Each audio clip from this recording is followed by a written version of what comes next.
Voy a hablar de varios conceptos en el ámbito, por ejemplo, de la historia, la sociología, la ética, la pedagogía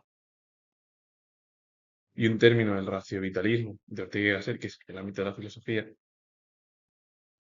en la cual, bueno, pues, voy a explicar cómo es la sociología dentro del evolucionismo, que es la biología. La sociología evolutiva es un campo que aplica los principios de la teoría de la evolución a la comprensión de la sociedad humana. Se centra en cómo las estructuras sociales, las normas culturales y los comportamientos humanos han evolucionado a lo largo del tiempo, influenciadas por la selección natural y otros procesos evolutivos. La sociología lo que intenta es, bueno, lo que realiza un sociólogo o la sociología en sí, tanto hombres como mujeres, es estudiar el comportamiento de un conjunto, ya sea un municipio, una región o un estado en su conjunto.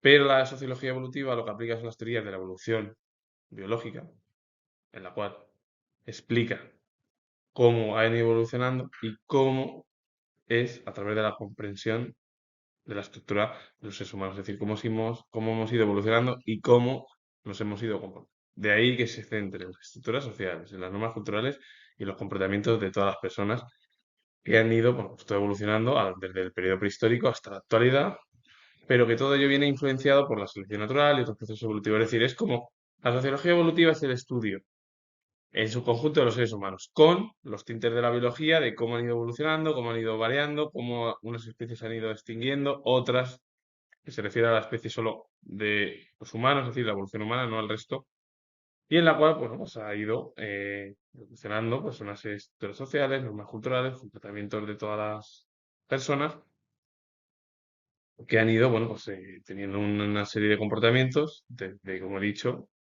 evolutivos, desde el área prehistórica hasta hoy en día. A partir de ahí, lo que intenta la sociología es, con la práctica de la biología, es un estudio casi completo de cómo hemos ido evolucionando desde la prehistoria y a la vez hacer un estudio riguroso de cómo nos hemos ido comportando, cómo hemos ido recogiendo una serie de normas culturales, estructuras sociales y así con el objetivo de llevar una selección natural y otros procesos evolutivos, que es lo que al final se encuentran también dentro del estudio del ser humano, porque el ser humano al final es un animal como el resto de animales y plantas y de todos los seres vivos que existen o han existido desde, lo vuelvo a repetir, desde la prehistoria hasta hoy en día, siendo yo historiador.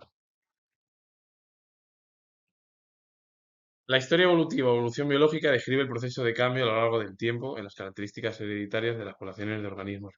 Este proceso, impulsado principalmente por la selección natural, ha dado lugar a la asombrosa diversidad de vida en la Tierra, desde las primeras formas de vida hasta la complejidad actual. Es decir, que la historia evolutiva, la evolución biológica, es el estudio casi desde las eras, es decir, desde los periodos que han ido, bueno, pues evolucionando la serie de especies, sobre todo los seres humanos, pero bueno, en realidad es en el conjunto de seres vivos, o que las generaciones descendientes heredan de los padres, abuelos, eh, organismos vivos.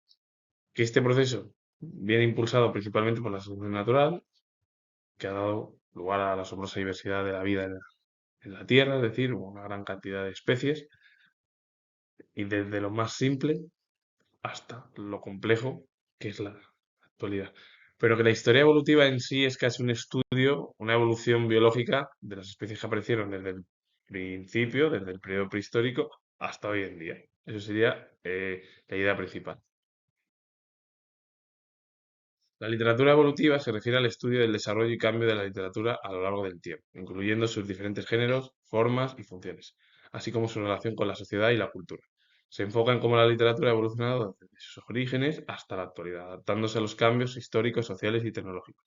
La literatura evolutiva es una evolución de la literatura, porque la literatura ha ido, bueno, pues transformándose en las diferentes eras, desde la edad antigua hasta la actualidad, porque ha habido diferentes géneros, formas, funciones, y encima la literatura ha tenido una gran relación con la sociedad y la cultura, y porque se ha adaptado muy bien, como el resto de formas artísticas, desde el comienzo, que son los orígenes, hasta la actualidad, a través de los cambios históricos, sociales, tecnológicos, porque todo ha ido evolucionando y la literatura pues hoy en día es mucho más compleja que a lo mejor hace un siglo o incluso hace 500.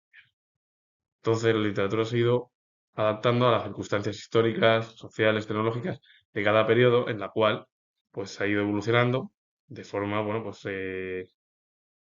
como le pedía, sobre todo a la cultura, igual que la historia, la filosofía y el arte, los nuevos avances tecnológicos, sobre todo. En los últimos 2 siglos, sobre todo el siglo XX y el actual, ha habido un cambio revolucionario con respecto al siglo XIX. La ética evolucionista es una rama de la ética que explora los fundamentos biológicos y evolutivos de la moralidad humana. Considera que la conducta moral, al igual que otras características humanas, ha sido moldeada por la selección natural a lo largo del tiempo, buscando explicaciones en la moralidad en términos de supervivencia y adaptación. La ética lo que estudia es cómo nos comportamos, si hacemos el bien, el mal. Pues la ética evolucionista lo que recoge es al final los fundamentos biológicos con los fundamentos éticos. Es decir, que es la conducta moral, al igual que otras características humanas, en la cual esta ética ha sido moldeada, la ética evolucionista, por la selección natural a lo largo del tiempo. Y lo que te busca, al final lo que busca el propio concepto, la ética evolucionista, es explicaciones a la moralidad en términos de supervivencia y adaptación. Si la ética es cómo nos comportamos, como he dicho yo, que si hacemos el bien o el mal, eso nos va a repercutir. Cuando hacemos ciertas cosas, ya sea individual, colectivamente, eso puede perjudicar a los demás. Primeramente, individualmente te perjudica a ti y colectivamente puede perjudicar a otras personas, porque la moralidad, la ética, al final es un estudio de cómo nos comportamos. Es como pasa con la psicología, la psiquiatría y la pedagogía. El ámbito en los 4 términos, si las personas hacemos acciones incorrectas, eso nos va a repercutir en el futuro. E incluso podemos dañar a otras personas e incluso a personas que queramos. Y eso no es muy positivo. Cuando, por ejemplo, la ética en sí sería casi el bien. Que no estoy diciendo yo nada, sino es en sí el comportamiento. Que luego hay otras formas también de comportamiento o de cómo actuamos las personas. Pero lo que intenta la ética evolucionista es llevar a cabo un estudio de la moralidad con el objetivo de cómo ha ido evolucionando desde los orígenes, desde la prehistoria, y cómo la especie humana se ha ido adaptando y ha sobrevivido a las circunstancias pues, desde el primer prehistórico hasta hoy en día. Y que la ética lo que intenta es llevar a cabo un estudio casi de ayuda para que las personas podamos tener una visión lo más positiva, siempre y cuando primero querernos a nosotros mismos y después querer y también ayudar y proteger, sobre todo ayudar y querer a los demás, no proteger, sino querer a los demás, porque la falta al final que tenemos hoy en día es las maneras en las que nos expresamos. No debemos de tener una estructura que sea fija, sino que a lo mejor puede ser variable, y porque si es algo fijo puede ser incluso también hasta problemático. Cuando digo yo de la ética es la manera de cómo el ser humano se comporta. Si el ser humano se comporta de una manera, cada persona que nos comportamos bien o mal, nos va a repercutir en el futuro. Y puede repercutir y dañar psicológicamente y emocionalmente a otras personas. Por eso siempre debemos actuar con buena fe y sobre todo de buenas maneras para intentar no eh, llevar a cabo siempre estructuras a lo mejor negativas. ¿Qué es lo que hacemos al final las propias personas? Pero bueno, hablando de la ética evolucionista, es casi un estudio que está relacionado con el ámbito de comportamiento. Un estudio de cómo debemos de comportarnos y el estudio lo que lleva a la ética es de la moralidad, con el objetivo de que los seres humanos se han ido comportando y se han ido adaptando y sobreviviendo desde la prehistoria hasta hoy en día con una serie de medios y sobre todo también con esa forma de comportamiento del bien o del mal con respecto a la colectividad y luego a lo individual. La pedagogía evolutiva es una rama de la pedagogía que se centra en el estudio de los procesos de aprendizaje y desarrollo humano a lo largo de etapas de la vida.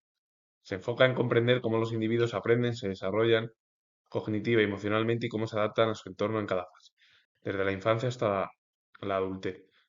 La pedagogía, la psicología y la psiquiatría junto con la ética, son cuatro ramas importantísimas dentro del ámbito del comportamiento humano.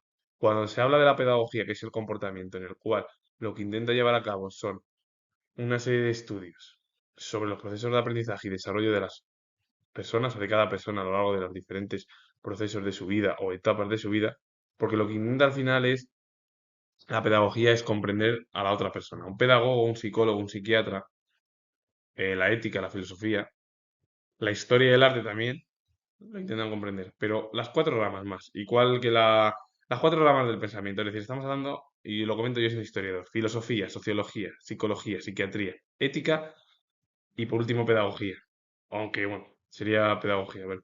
Las cuatro, las seis ramas más o menos del ámbito del pensamiento y del comportamiento como es la ética, que es la moralidad. La pedagogía evolutiva lo que intenta llevar a cabo es cómo nos comportamos en el ámbito de las diferentes etapas que vivimos nosotros en nuestras propias vidas, con el objetivo de que se intente comprender a cada individuo de una manera o de otra. Normalmente es de la manera cognitiva, que son las ideas cognitivas, que son las ideas de la mente, y cómo nos comportamos. De ahí que un especialista, pedagogo, un psicólogo, un psiquiatra, intente llevar a cabo pues, un estudio casi más específico, porque ya la sociología y la filosofía es casi genérico. Y luego emocionalmente. Cada persona actúa de una manera, somos de una manera diferente, que es al final yo creo lo más positivo y la diversidad, porque si fuéramos todos de la misma manera, como los robots, sería un poco complicado y demasiado complejo. También para una sociedad, pues un poco más diferente. Y bueno, pues cada uno tiene sus propias formas de pensar. Y claro, cada forma de pensar es como nosotros nos adaptamos a nuestro entorno, desde que nacemos hasta el periodo adulto. Cuando comento yo esto de la pedagogía evolutiva, que es al final casi el estudio en el cual cómo nos desarrollamos en torno a un aprendizaje, un desarrollo humano desde los diferentes periodos que vivimos cada una de las personas, el objetivo al final de cada persona siempre es que tiene una serie de ideas cognitivas y emocionalmente que pueden expresarlo de una manera y a lo mejor la otra persona pues lo puede entender de otra manera y entonces ya hay confusión.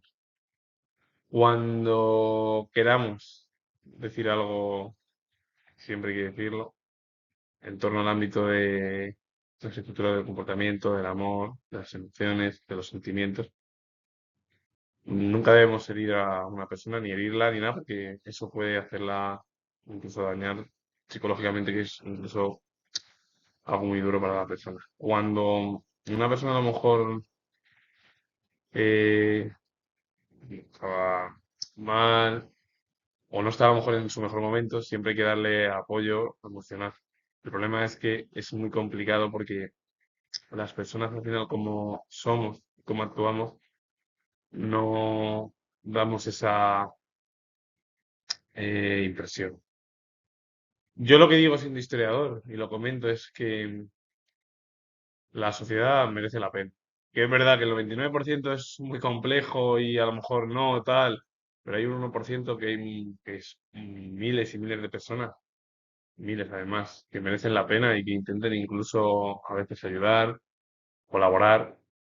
Pero el problema del individualismo occidental, en el ámbito de la historia sobre todo, es lo que ha dado y ha provocado pues, una serie de gracias e incluso conflictos políticos, económicos y sociales en el siglo XX. En torno a cómo nos comportaríamos dentro de la pedagogía, un pedagogo lo que intenta es ayudar a la persona, darle herramientas, igual que un psicólogo, un psiquiatra, un sociólogo también intenta estudiar en su conjunto, la ética también. Así que nunca debemos de que si decir siempre las cosas de la manera más correcta y amable, siempre, a todo el mundo. Porque yo lo digo que hay mucha gente que, miles y miles de personas que merecen la pena, en el ámbito sobre todo del comportamiento. El raciovitalismo fue desarrollado por Ortega y Gasset, uno de los principales filósofos del siglo XX, junto a Unamuno, dentro de la historia de la filosofía española, y el raciovitalismo es una corriente filosófica que busca superar la dicotomía entre racionalismo y vitalismo, reconociendo la vida como la realidad fundamental y a la razón como herramienta esencial para comprenderla y desarrollarla. En esencia, el raciovitalismo afirma que la razón no es algo ajeno a la vida, sino que es una dimensión de la misma, una razón vital que sirve a los propósitos de la vida. Hablar del raciovitalismo es hablar de unas corrientes filosóficas más importantes dentro de la filosofía española, porque lo que intentó llevar a cabo Ortega y Gasset, que era superar la dicotomía entre racionalismo y vitalismo, porque el vitalismo es, al final, reconoce la vida como la realidad fundamental. El vitalismo es la vida como la realidad fundamental. La vida es el ámbito biológico y la razón es esa herramienta que tenemos los seres humanos para comprenderla y desarrollarla con el objetivo de ver qué es la vida, pero nosotros tenemos las funciones básicas como el resto de animales y plantas en el ámbito, bueno, de la reproducción, de la alimentación y de otras formas, pero luego ya tenemos otras, como es la razón. En eso, es decir, o el habla, aunque bueno, ellos también tienen su propia habla más simple que el nuestro. Pero primero hay que decir, bueno, simple, sí, sí, sí, es verdad, hay que decir.